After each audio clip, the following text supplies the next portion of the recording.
So in this session, what we are going to talk about is print journalism, and basically this is an introduction to print journalism. We are going to discuss about print journalism almost in a paper or two, going further. So what are the features of print journalism? How do you approach print journalism? Those are the things that you are going to subsequently study in the next semester. So for now, this gives you a brief idea about what print journalism is all about, and this is also the beginning of a new unit. So in this unit, we are going to look through the various media that are there. Okay, right from print, in broadcast, you have radio and television, the new media within print, what kind of basic beats are there. Those are the things in subsequent sessions we are going to figure out. In this session, what I'm going to look at or talk about is print journalism. So print journalism could be defined as the journalism practiced in newspapers, magazines, journals, and periodicals. Okay, newspaper, magazines, you're familiar with. What are journals? Journals are documented materials where people make experience-based entries. It's more practice-based, okay, rather than looking at extremely creative material. People who engage in field-based studies, they come back and try to define or describe or put forward their point of view as journal entries. That's how journals came into picture. Journals are important for those people who work or research in similar fields, so that there is some literature, existing literature to review or look at. Periodicals, as the word suggests, is drawn from periods, which means it's published from time to time, and again carries content which could be news based or carrying articles, so on and so forth. So journalism is also defined as the practice of investigation and reporting of events in a newspaper or in any other printed form to a broad audience. Okay, so two things that are crucial. One is the function. What does journalism do? In journalism, what people or journalists do is they try to investigate a matter, okay, and then they try to report about events. So as we speak, there are several events that are happening in and around, out of which a handful are newsworthy. When we talk about newsworthiness, what we refer to is that that particular event has some material which could go into newspapers, magazines, or journals. Okay, which means it is important for other people or the common man to know. That's why we get to read about events in newspapers. Try and understand this concept that a newspaper carries 22 to 26 sheets. Within those 22 to 26 sheets, we have everything that has happened around the world in the last day. No. Whatever is happening in America is going to be highlighted in an American newspaper, lot more than what happens in India.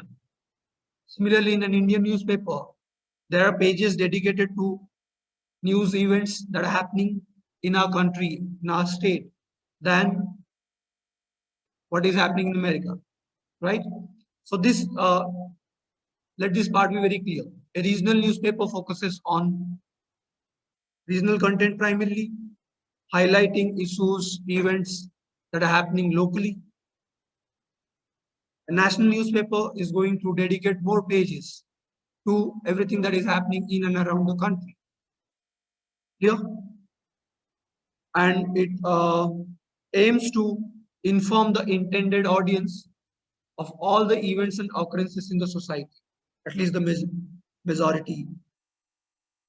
Who are the intended audience? Whosoever is interested to pick up a newspaper and read and is interested to know what is happening across the world.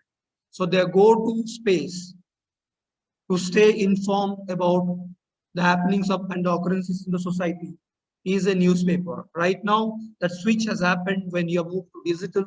Now, majority of you might not pick up a physical newspaper and read. what you do instead is you go to news websites or news apps and you get your dose of information from those sources.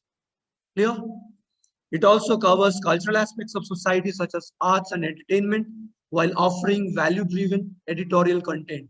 What is value-driven editorial content? Editorial content is something that usually comes in the center page of a newspaper. Okay, if you pick up newspaper, if there are 13 sheets, right in the middle of those pages, you would have the editorial content. Okay, and they're often value driven, which means if you read about it, you develop an analytical perspective about the issues.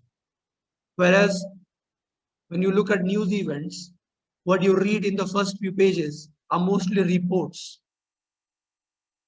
In editorial pieces, you get to know about the perspective, about the ideology of the news organization and what is their stand, ideological stand regarding a particular news event or particular issue that is concerning all of us and that is contemporary in nature. What is happening right now? If this makes it to newspaper, it makes it to newspaper in two formats. One is in the form of a news report or feature. Another is somebody writing or describing or explaining the situation and analyzing.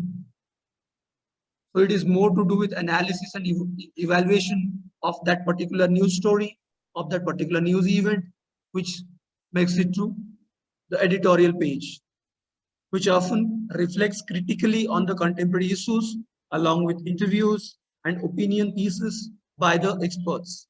Okay, so opinion pieces are presented in a newspaper in two formats. One is what we understand as op-ed. Op-ed is open editorial. Okay, in short, we call it as op-ed, and other is columns. Okay, if you pick up newspapers, from time to time you would see expert opinions or columns where they are sharing their experiences or their perspective on particular issues. Clear? All right.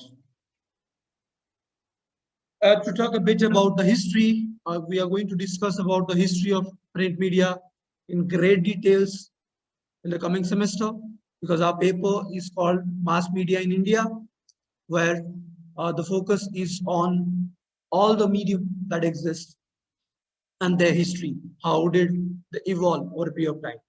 For now, I'm just giving you a nugget of information regarding how print media started.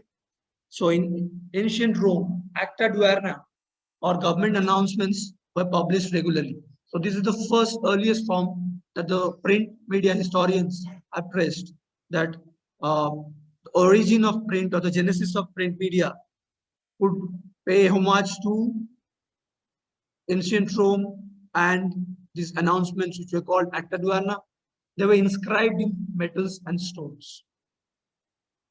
This can be considered as the earliest form of newspaper, and that we carried and kept at some place. People who are interested, they would read.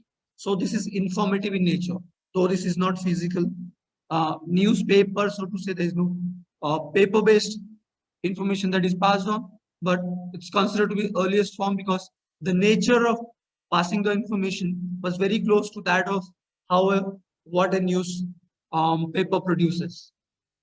In China as well, the government produced such news sheets called Tipao. Many researchers consider the Peking Gazette, published from China, as the first newspaper. It was started in 618. In the initial stages, the newspaper were handwritten and distributed to the readers. Later, it was printed and circulated. When print came into picture, when the printing press came into picture, then the same newspaper got translated, the content in the newspaper got translated from handwritten newspapers to the printed format. The Peking Gazette continued its publication till the beginning of the 20th century. Newsletters circulated by rulers were the first form of newspapers, okay, because they were the ones who wanted to inform public about whatever their policies are, whatever their administrative decisions are. So newspaper worked as a informational transactory medium between the rulers, those people who were ruling us, and those people who were the subjects, which is basically you and me. Okay, in the Indian context, the Britishers published the newspapers and handed it over to those people who are interested to know about what is happening regarding the policies, regarding the administration of the British government.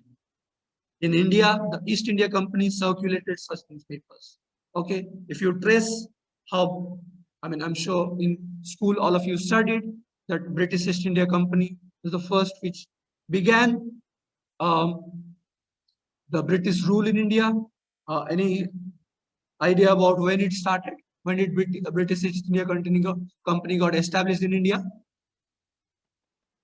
All of you studied that in school. You might not. 1770. You are 170 years late.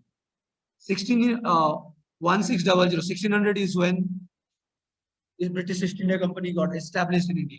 And that's how they started their journey. Okay, so it was a Britisher who started the first newspaper in our country on January 29, 1780. James Augustus Hickey launched the Bengal Gazette.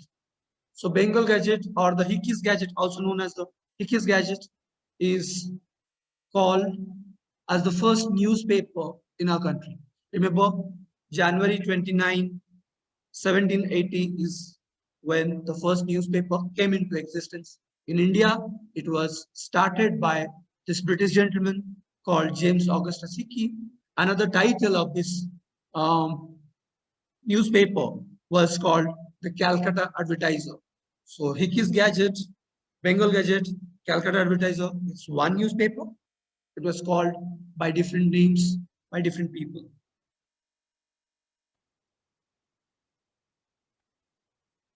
Following Hickey's footsteps in 1780, the second newspaper was launched in Calcutta called the Indian Gazette. The Calcutta Gazette was published in 1784, and the Bengal Journal, which was launched in 1785, were the third and fourth newspapers to come out from Calcutta. And so that is the period roughly when you look at the first decade of the 18th century is when this that's the period when you have back-to-back newspapers coming in between 1780 to 1785. All these four earlier papers were published in English language because they were all published by English people. Slowly, newspapers started coming out in other parts of the country as well. And remember, this is all happening in Calcutta. Any guesses why it would happen in Calcutta or why it started in Calcutta?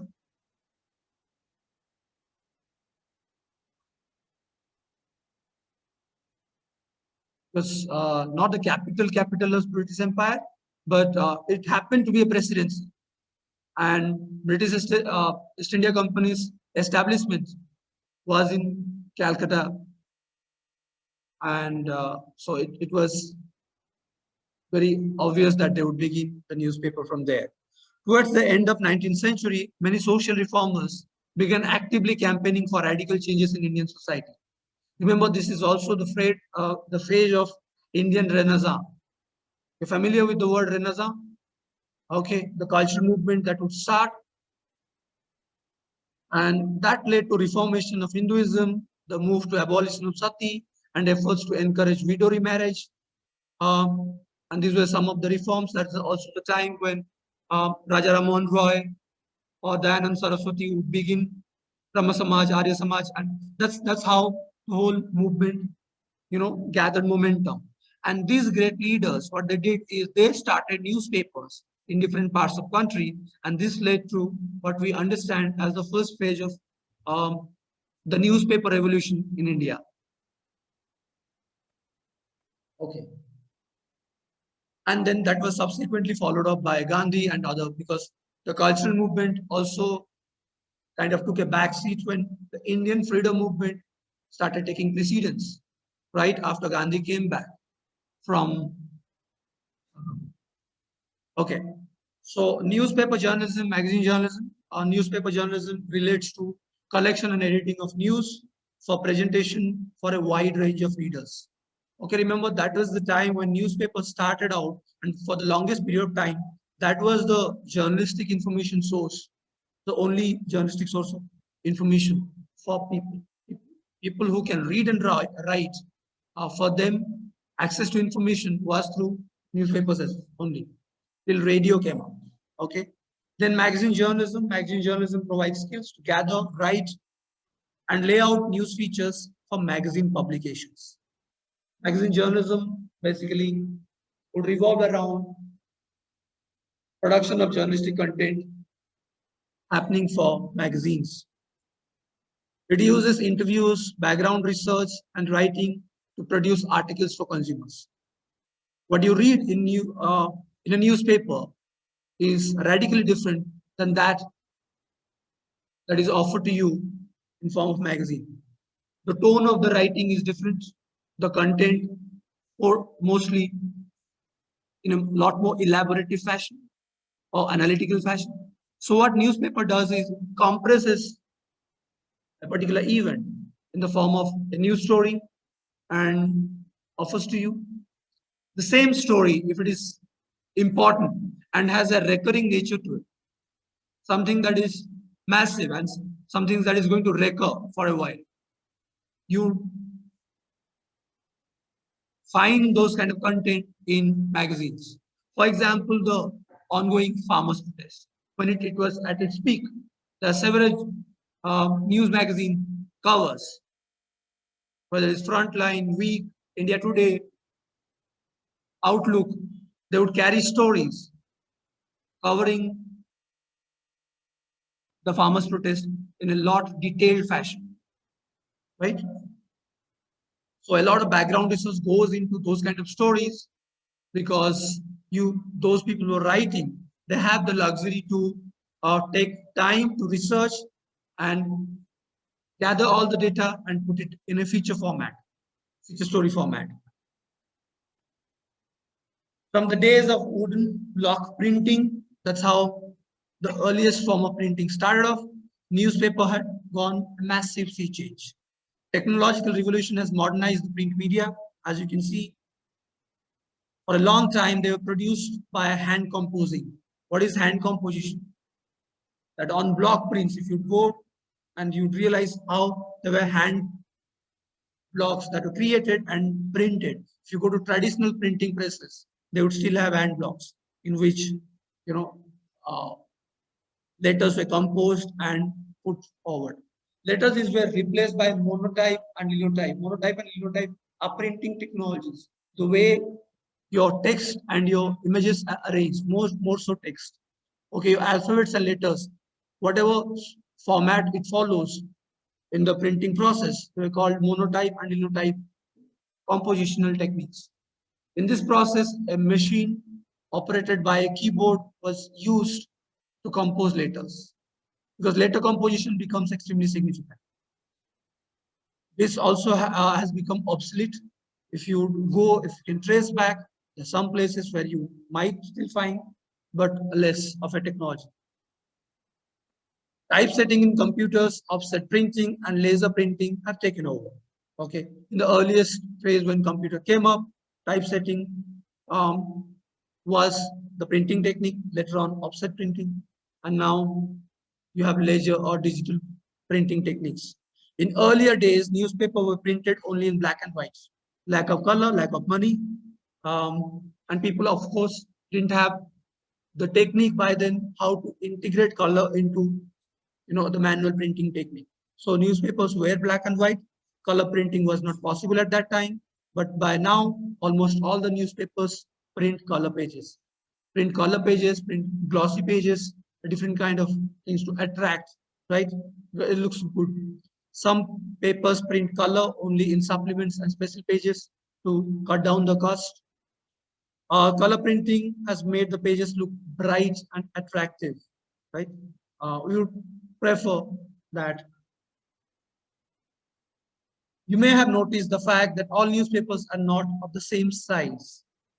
Some are big, some are small, some are very small.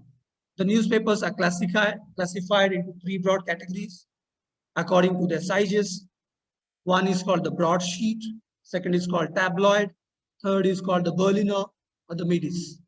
Okay, Berliner or the Midis is not something that we are familiar with in our country. It's more of a European style of printing, a European size. The morning newspapers are generally the broadsheets. The ones that we receive and we read most often are the broadsheets. Our regular newspapers are called broadsheets. They are big in size. In India, all major newspapers are broadsheets. Example, the Times of India, Hindustan Times, Hindu, Deccan Chronicle, whatever you read. In that, let's say for how, if you're familiar with Deccan Chronicle, all of you, in Deccan Chronicle, the supplement that comes out, you can see the difference in terms of the fold. While one is horizontal in nature, the other one prints in a vertical format, right? So when news content is folded and printed in a vertical format, that's called a tabloid. Tabloids only have the size of a broadsheet. When you open, tabloids basically take half of a broadsheet. When you open a broadsheet, it's a full page, right?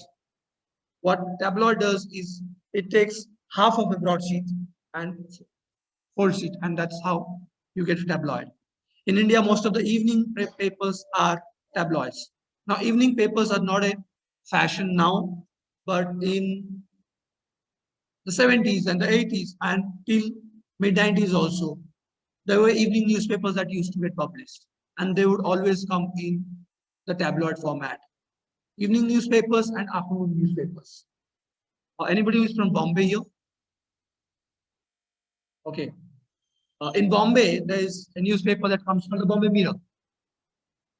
And another newspaper that used to come called the Mint, which used to publish mostly economic news. Okay, they would come in a tabloid format.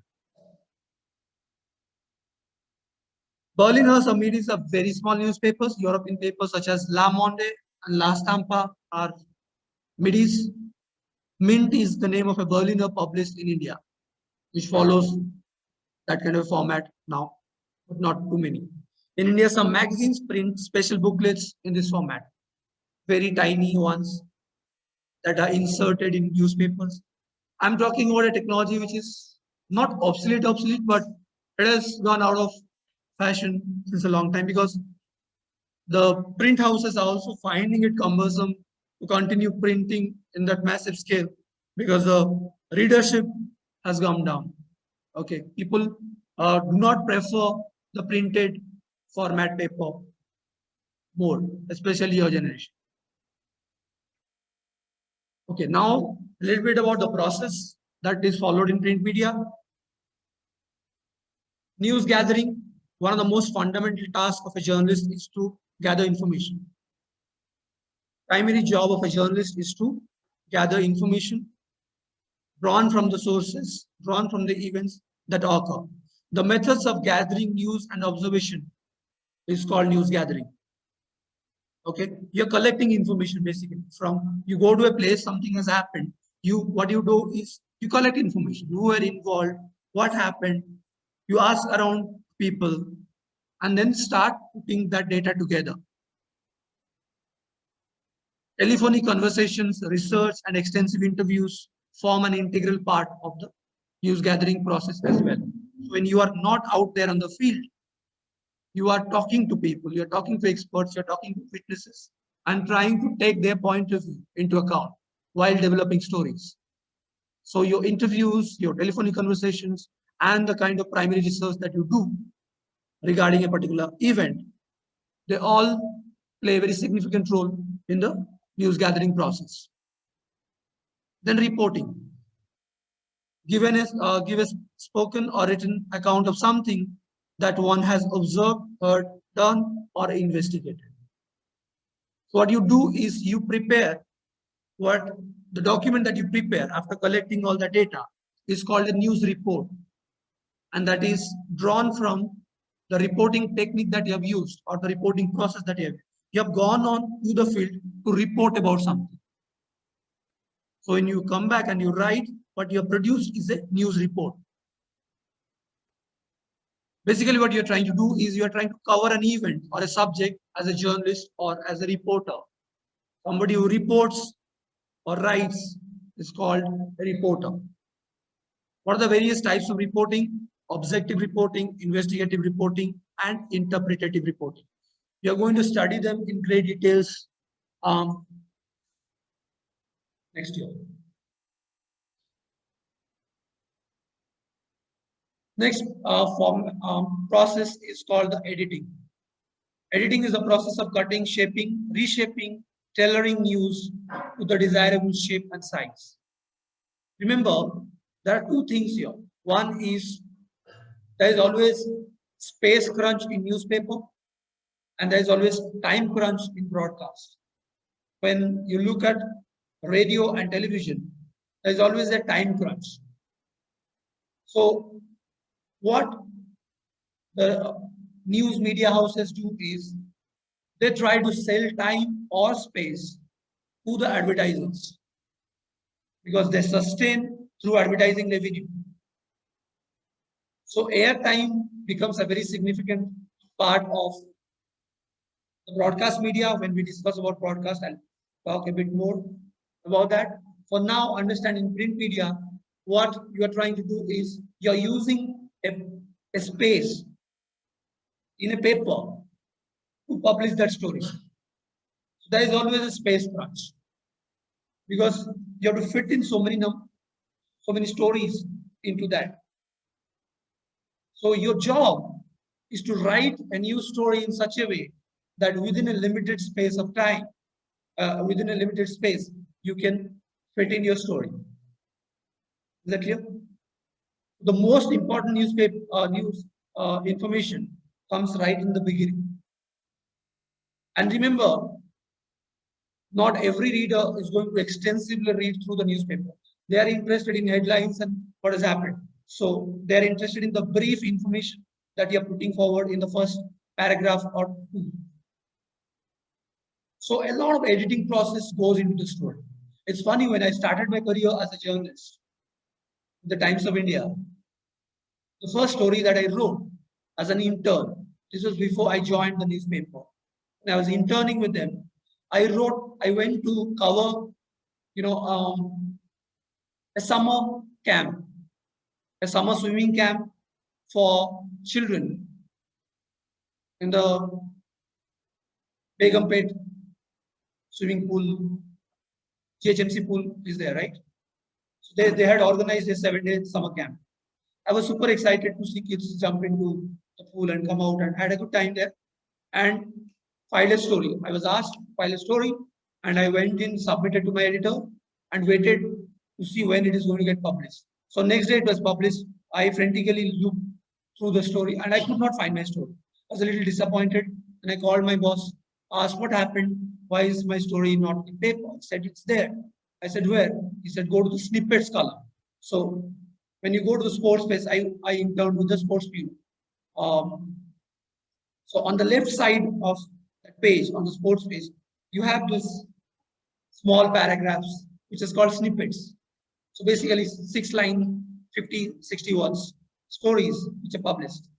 Okay. I don't have my name. It just says that swimming camp organized for children. Summer swimming camp organized for children. And 6 lines. I had submitted a 500-word story that was reduced to 5 lines, which would be 60 words. So that kind of a massive editing happens. And then, of course, over a period of time, I learned the tools and techniques of why it is important to edit the story. Okay, otherwise, there is massive data. So depending on the priority of that story, depending on the necessity of how much space is required for the story, those are editorial decisions and taken by the bureau and the team. So that is given, your news content is given a certain shape, right, through the editing process. Next is designing. It is a process of giving newspaper content an aesthetic shape to the layout defined by the style guide of the publication.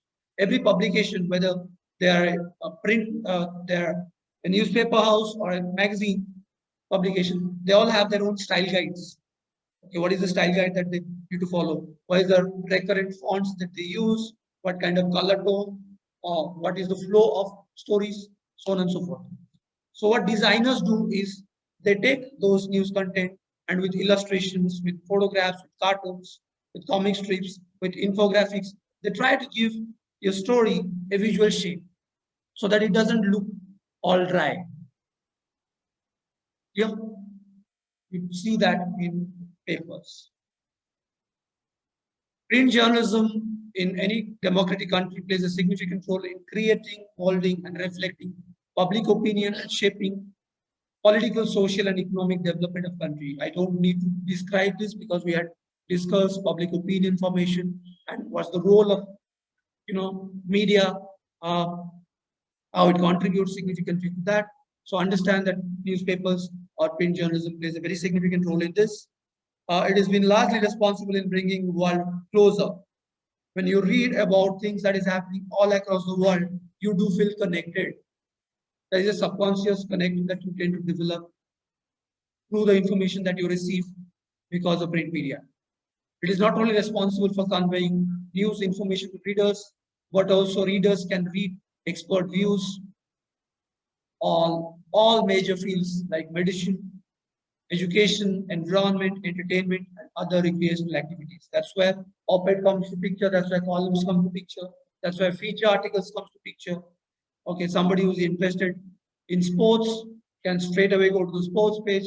Somebody who's interested in business and finance can read about the development of the sector, business and finance sector, or what kind of interventions journalists have brought in. Thus, an enormous thing done by print media is bringing changes in the life of people by exposing them to secular ideas. Understand secular ideas and not contextualizing secular in